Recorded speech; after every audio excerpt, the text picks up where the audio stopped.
So right about now, the weather is starting to get pretty cold. That's why we stayed in St. George instead of Beaver, Utah. Because St. George was warmer, we decided to stay there instead of boondocking in Beaver, where we couldn't have gone all night without at least having electrical hookups. And that brought us to Antelope Island, where we could get at least electricity for the night. So here we're pulling into the dump station to dump our tanks before we go on to our next destination. Now are you starting to see how much planning this takes? But it's all good. I love it when a plan comes together. Bye, Bridger Bay Campground. We'll be back again.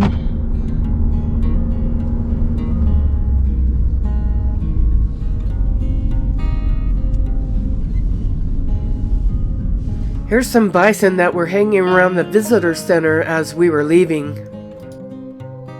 Just doing what bison do.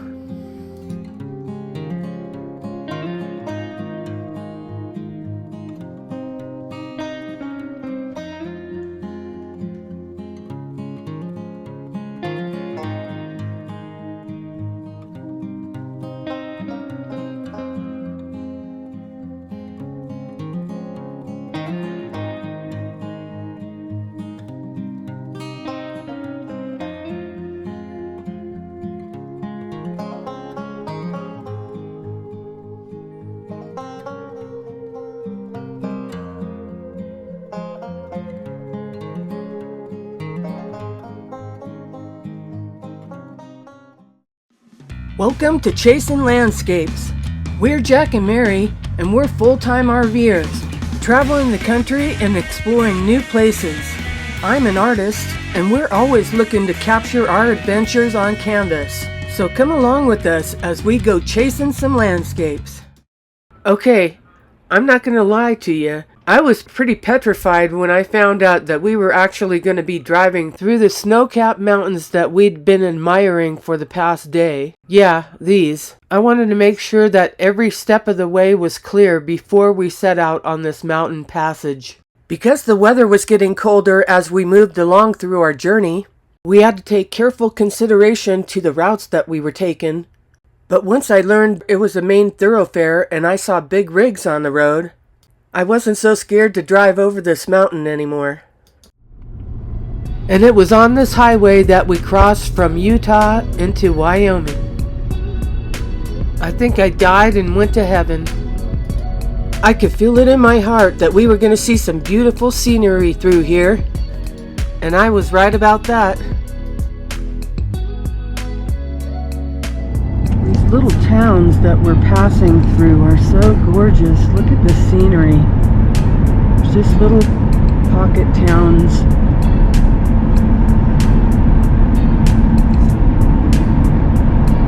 Ranch houses scattered about. Just beautiful. So picturesque.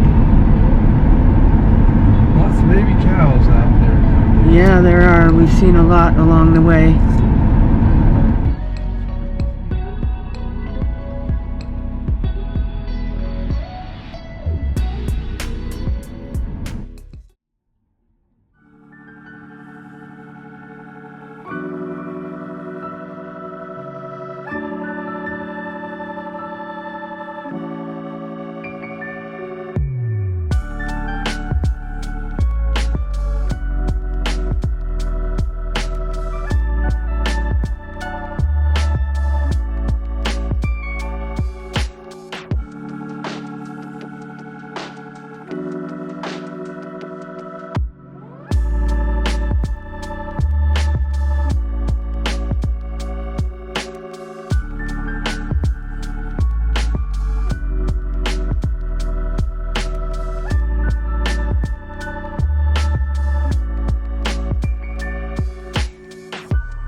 It was beautiful country all along this way, and I bet you'll never guess the nickname of this highway.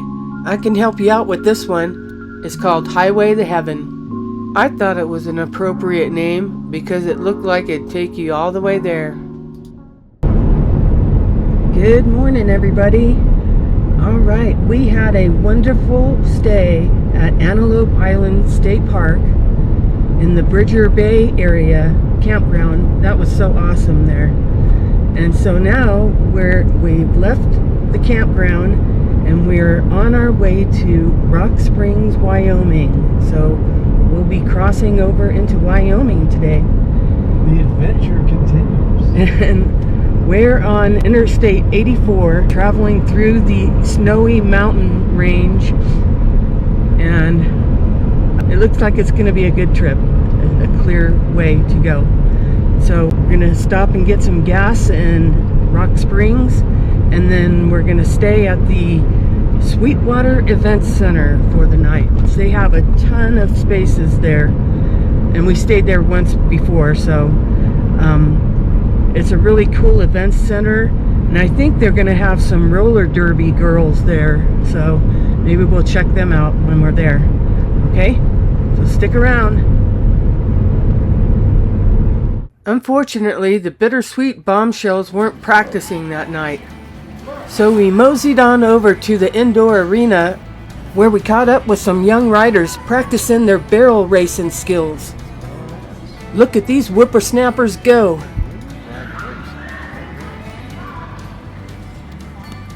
That was good.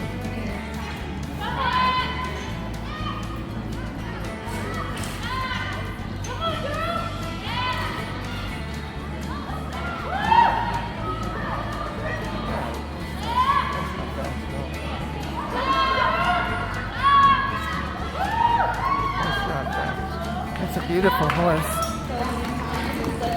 Woohoo! This one's gonna be good.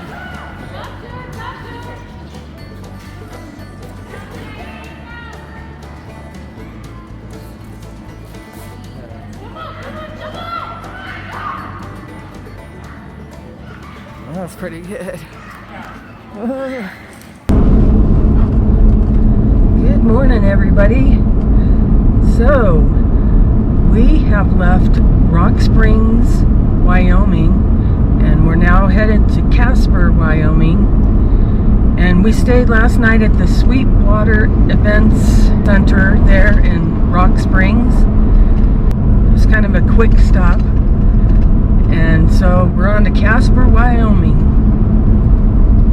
Did you have fun there last night? Yeah, I enjoyed it. Yeah, that was pretty cool. Now we're on to Casper, and then on to Devil's Tower, Wyoming. So that's going to be awesome. I can't wait to go there and see that giant mountain. That should be fun. Yeah. And I don't know if you guys know this, but there's a Kea Way down. It's really close to Devil's Tower, and they play Close Encounters of the Third Kind like every night in there as a movie for the evening. So I thought that was pretty cute. So.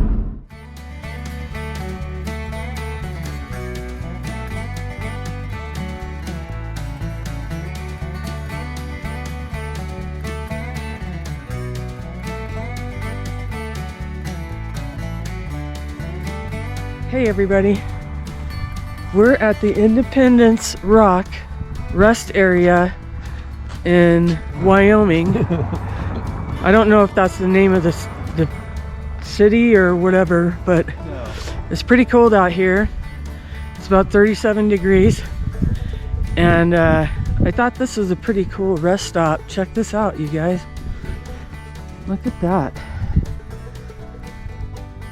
What's this? State Historic Site. Wyoming's wildlife. This would be a neat place to go camping. There's some cows out there. Time and understanding.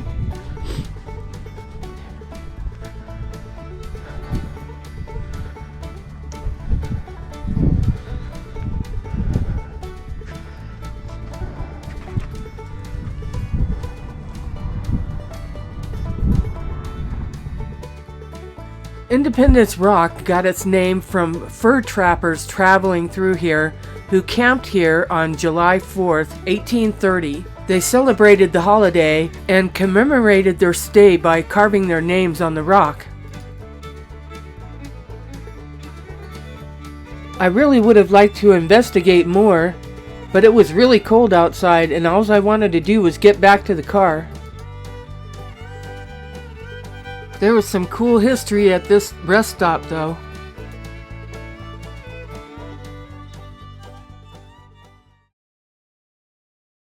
So we were tooling along, minding our own business, when we came upon this strange scene. I don't even know what I'm seeing here. Okay, it looks to be a homemade, horse-drawn wagon being pulled down the freeway, complete with the bison or bus sign on the back, that was traveling about 2 miles an hour down the freeway. This is definitely a different place than where we come from. Alrighty then, strangest thing I've seen today? Check. So we made it to Casper and stayed in a local campground, and the next morning we spotted some wild turkeys walking around, but we were determined to be on our way to Devil's Tower. We stayed hooked up to the truck so we could hightail it out of there first thing in the morning. So long, turkeys. Keep your head down till after November, if you catch my drift.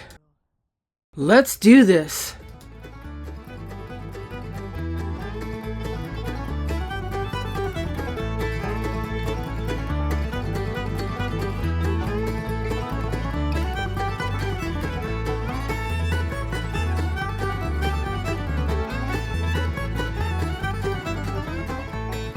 This area of Wyoming was mostly plains, which means you can see things like a giant tower in the distance from a good ways away.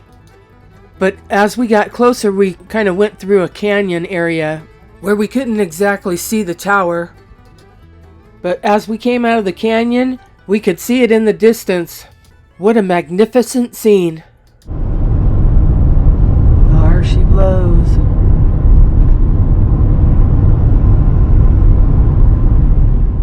They had a little area where you could pull off and take pictures.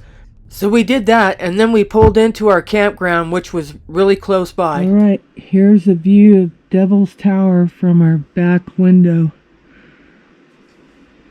This is called Devil's Tower View RV Park and restaurant over there.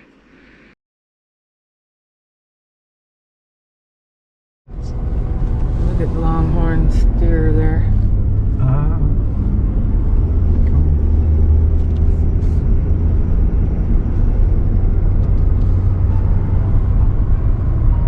I think that's the KOA right there.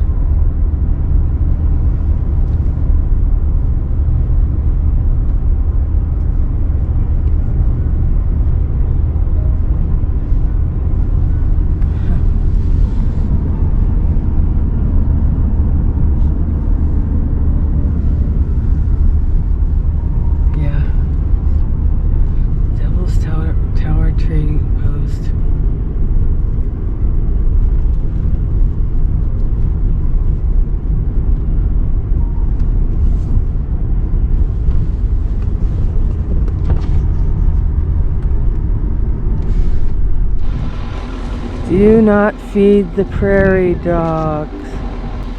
Look at them, they're so cute.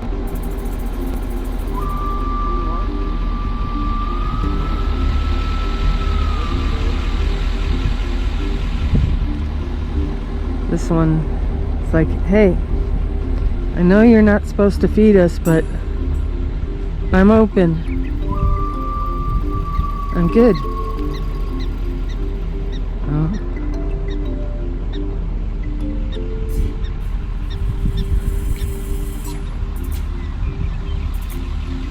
How cute.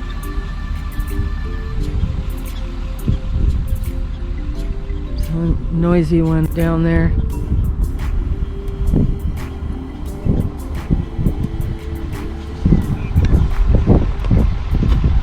So we took the Tower Trail, which is about 1.8 miles, and was really easy to do. Even kids can do it. You actually walk all the way around the tower, and you can get a view of climbers climbing the tower. Pretty easy path to walk on. It's only like a mile and a half or something like that.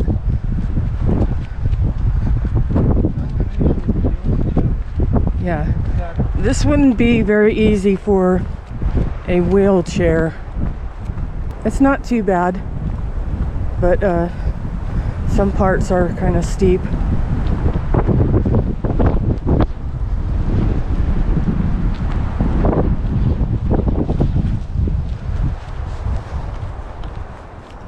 This is so fascinating. The tower is made up of a series of columns, and there's a few theories on how the tower was formed. They believe that magma cooled underground, and after years of erosion, the igneous rock remained. The rock formation was eventually uncovered.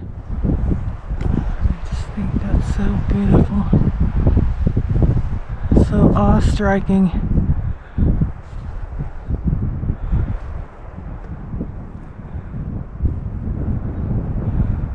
This explains a little bit more about how the tower was formed. Look at the colors of the side of this thing. The lichen on the rock gives the tower a greenish hue. That lichen is so bright there.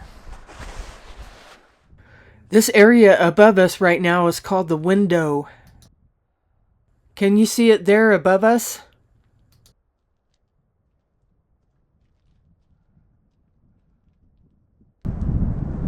Folks, this is making memories, and that's what this is all about. Exploring and making memories.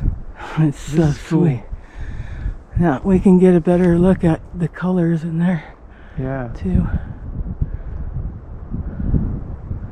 Beautiful. Oranges, greens, yellow. There's a couple of deer. Oh, there's one right over there. There's another one over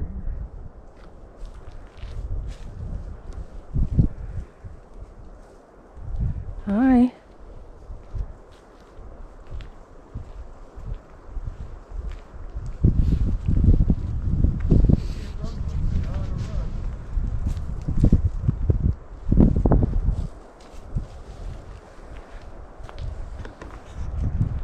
Hi. There's climbers that actually climb up the side of this tower, but check out some of this other stuff that's been found at the top of this thing. It's been known that snakes actually find their way up there. What? There was a couple of climbers that were climbing up the day that we were there. Although the columns look rather precarious, and you can see a lot of debris around the base of the tower, it's pretty amazing that no one's ever seen a column actually fall. Here's some of the wildlife that lives in the area.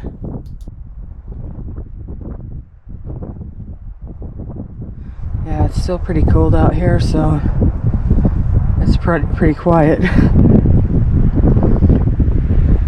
I think we did see, I did capture a couple of deer standing out there though. This is considered a sacred place to the Indians that live in this area. What a mysterious and fascinating place. I'm so glad we were able to come and see it. It's going to be one of those places that we'll never forget.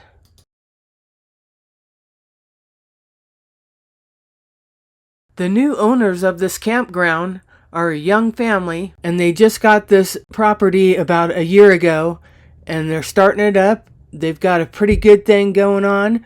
They've got a gift shop here and a restaurant.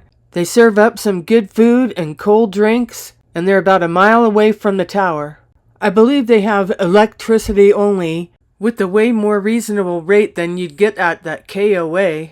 But if you're like us and just passing through for the night, it was just right. If you're ever in the area, check out Devil's Tower View. Well, it's time for us to start packing up and moseying along. We still have a ways to go, so it's time to get a move on. We hope you enjoyed coming along with us to see Devil's Tower, and we hope you join us again as we move along to Buffalo, Wyoming. Then it's hauling this puppy through the Bighorn National Forest and onto a place called 10 Sleep. There's an interesting story behind that name, but we'll save that for later. Until then, thank you for watching, and we hope you come along on the next part of our journey.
Do you have a question, comment, or suggestion?